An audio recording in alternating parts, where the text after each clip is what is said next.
Subtractor. Full subtractor क्या करता है? It perform subtraction between 3 single bits. ठीक है, it performs subtraction of 3 single bits. ठीक है, तो इसमें अगर आपके पास 3 इनपुट हैं x y z, तो ये क्या करेगा? x minus y minus z. तो आपको आउटपुट में क्या मिलेगा? इनका डिफरेंस एंड बोरो आउट। ठीक है, तो ये था फुल सब्ट्रैक्टर क्या करता है। अब फुल सब्ट्रैक्टर का ब्लॉक डायग्राम देखते हैं। फुल सब्ट्रैक्टर इनपुट हो गए इसके पास x y एंड z हो गया आपका बोरो इन। ठीक है, और आउटपुट पे हमें मिलता है डिफरेंस एंड बोरो आउट। ठीक है, ये था block diagram for full subtractor. अब हम देखते हैं truth table for full subtractor. Truth table बना लेते हैं इसका। x y z आउटपुट पे हमें मिलेगा डिफरेंस एंड बोरो आउट। ठीक है, अब इसके पास 3 इनपुट हैं, तो कितनी पॉसिबिलिटी होगी इनपुट्स की? 8। 2 टू द पावर 3 इज 8। अब 0 0 0 0 1 1 1 1 0 0 1 1 0 0 1 1 0 1 0 1 0 1 0 1। ठीक है, ये 3 इनपुट्स की आपकी पॉसिबिलिटीज़ होगी कि कितने इनपुट्स होंगे इसके। अब इसके अकॉर्डिंग हम फाइंड करेंगे डिफरेंस। ठीक है, फर्स्ट वाले के लिए देखो क्या है, ये करेगा subtraction x minus y minus z का। ठीक है, तो 0 माइनस 0 माइनस 0, तो वो जो आउटपुट आएगा वो आपका होगा डिफरेंस। ठीक है, तो 0 माइनस 0 इज 0। अब उस 0 में से ये वाला 0 माइनस कर दो तो क्या आ गया? 0। तो आउटपुट पे हमें क्या मिल गया? 0। ठीक है, और बोरो नहीं आया तो इट मीन्स बोरो आ गया 0। ठीक है, नेक्स्ट देखते हैं 0 माइनस 0 माइनस 1। तो 0 माइनस 0 इज 0। अब उसमें से माइनस करना है 1, तो 0 माइनस 1 इज, इसको एक बोरो लेना पड़ेगा 1, तो 1 0 माइनस 1 इज 1। तो आउटपुट पे हमें क्या मिला? 1, और एक क्या था? बोरो क्या आया? 1। तो आउटपुट पे मिला हमें 1 और बोरो भी आ गया एक 1। ठीक है, नेक्स्ट देखते हैं 0 माइनस 1 माइनस 0। तो 0 माइनस 1 इज, इसको एक बोरो लेना पड़ेगा 1, आंसर आ गया 1। अब इस 1 में से ये 0 माइनस करना है, तो क्या आ गया? 1। तो आउटपुट पे क्या आ गया? 1, और बोरो क्या चल रहा था? 1। ठीक है, आउटपुट पे मिला हमें 1 और बोरो में भी आ गया 1। नेक्स्ट देखते हैं, ये हो चुका है। नेक्स्ट देखते हैं 0 माइनस 1 माइनस 1। 0 माइनस 1 माइनस 1, तो 0 में से 1 गया। अब इसको एक बोरो लेना पड़ेगा 1। ठीक है, 0 माइनस 1, देखो अब इसको बोरो लेना पड़ेगा 1। ठीक है, तो ये आ गया 1। फिर अब इस 1 में से आपको ये 1 करना है माइनस, सब्ट्रैक्ट करना है, तो 1 माइनस 1 इज 0। तो आंसर में क्या आया? 0, और बोरो क्या चल रहा था हमारे पास? 1। ठीक है, नेक्स्ट देखते हैं 1 माइनस 0 माइनस 0। तो 1 माइनस 0 इज 1। अब इसमें से ये 0 माइनस कर दो तो क्या आएगा? 1। तो आउटपुट पे क्या आया? 1, और बोरो क्या था? 0। ठीक है, नेक्स्ट देखते हैं, यहाँ तक हो गया। अब देखते हैं 1 minus 0 minus 1।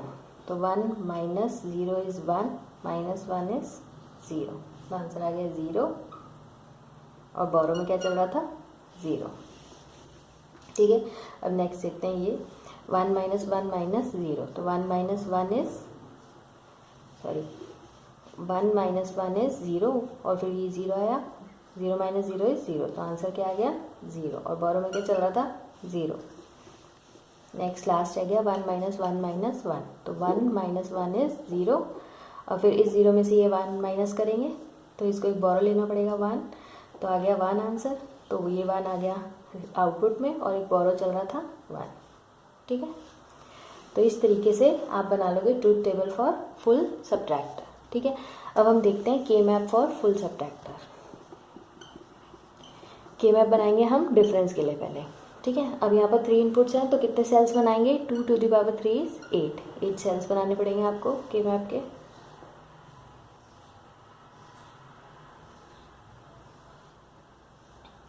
x y z। ठीक है, x की क्या पॉसिबिलिटी होगी? या तो 0 होगा या 1। उसी तरह y z की होगी 0 0 0 1 1 1 1 0, ठीक है। अब हम देखते हैं इस सेल के लिए हो गया 0 0 0 0 0 1 0 1 1 0 1 0, और इसके लिए हो गया 1 0 0 1 0 1 1 1 1 और 1 1 0। ये इनपुट्स हो गए। इसके लिए अब हमें आउटपुट सेल्स में फिल करेंगे, ठीक है। अब देखो यहाँ पर हम डिफरेंस के लिए के मैप बना रहे हैं, तो इसके लिए 1 कहाँ है, आउटपुट 1 किसके लिए है, कौन से इनपुट के लिए है, तो 0 0 1 के लिए 0 0 1 ये रहा, इसके लिए आउटपुट क्या है 1। और दूसरा 1 किसके लिए है, 0 1 0 के लिए, 0 1 0 के लिए आउटपुट 1 है। और नेक्स्ट है 1 0 0 के लिए 1 है, और ये 1 किसके लिए 1 1 1 के लिए।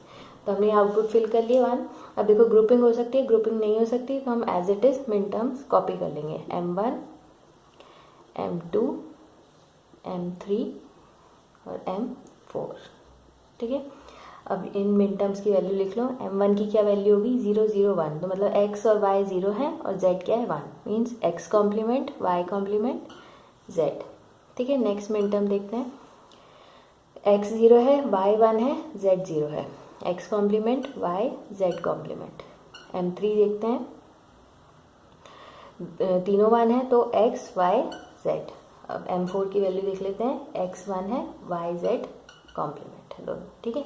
अब इनको SOP फॉर्म में लिख लो, तो आपकी डिफरेंस की इक्वेशन आ जाएगी x y z plus x complement y z complement plus x y z plus x y complement z complement. तो ये आ गया आपके पास बूलियन एक्सप्रेशन फॉर डिफरेंस, ठीक है।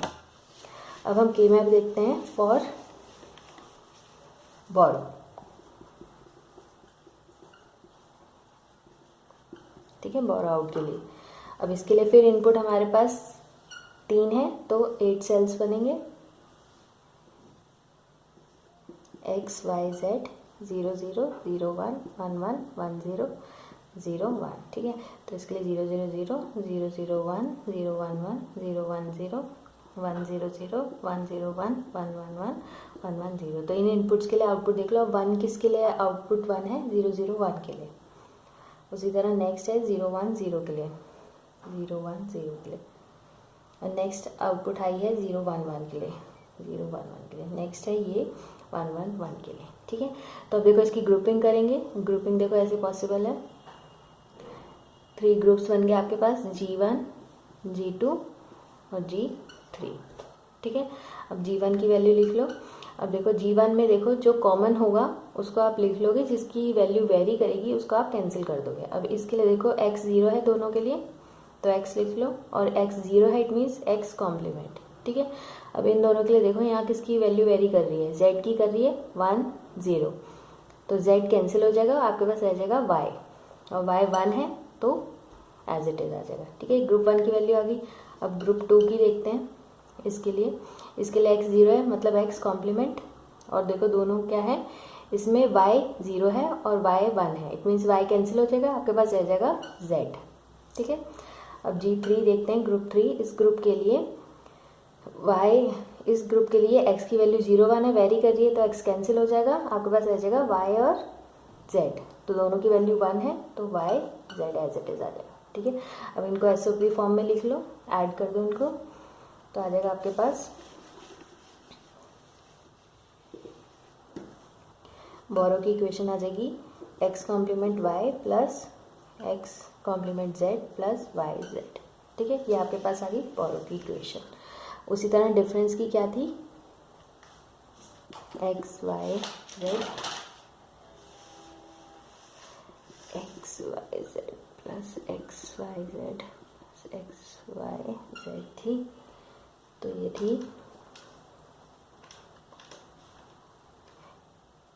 x कॉम्प्लीमेंट, दोनों कॉम्प्लीमेंट थे, y z थे, ठीक है। तो ये थी फॉर डिफरेंस की इक्वेशन, ये थी बोरो की, ऐसी थी x y थी, ठीक है। ये आ गई आपके पास डिफरेंस की इक्वेशन, ये आ गई बोरो की। अब हम देखते हैं इसका लॉजिक सर्किट फॉर डिफरेंस, ठीक है। तो अब यहाँ पर देखो 4 टर्म्स हैं आपके पास, और इनमें कौन से गेट यूज हो रखे हैं, एंड और, ठीक है। तो एंड और यूज करके आप इसका सर्किट डायग्राम बना सकते हो। तो हमारे पास 4 टर्म्स हैं, तो 4 एंड गेट ले लिए हमने। देखो x y z x y z x y z x y z, ठीक है। अब ये आपस में किससे कनेक्टेड है, और गेट से। तो पहले देखो पहली टर्म है x y z, x complement y complement z, ये इनपुट हो गए पहले के लिए। सेकंड के लिए हो गए x complement y z complement, ठीक है। नेक्स्ट के लिए हो गए एक्स वाई कॉम्प्लीमेंट और जेड कॉम्प्लीमेंट, ये एक्स वाई जेड, ठीक है। इनको आप आपस में कनेक्ट कर दोगे और गेट से, तो आउटपुट पे आपको मिल जाएगा डिफरेंस, ठीक है। ये था लॉजिक सर्किट फॉर डिफरेंस। अब हम देखते हैं फॉर बोरो। बोरो में देखो अब आपके पास यहाँ पर 3 टर्म्स हैं और ये एंड गेट है दोनों में, इन सब में एंड गेट यूज हो रखा है, ठीक है। तो ये हो गया एक्स कॉम्प्लीमेंट वाई, नेक्स्ट हो गया एक्स कॉम्प्लीमेंट जेड, हो गया वाई जेड। तो आपस में ये कनेक्टेड है प्लस से, प्लस मीन्स और गेट, ठीक है। तो और गेट से कनेक्टेड है, तो आउटपुट पे हमें मिल गया बोरो आउट, ठीक है। ये था लॉजिक सर्किट फॉर बोरो। तो ये था आपका फुल सबट्रैक्टर।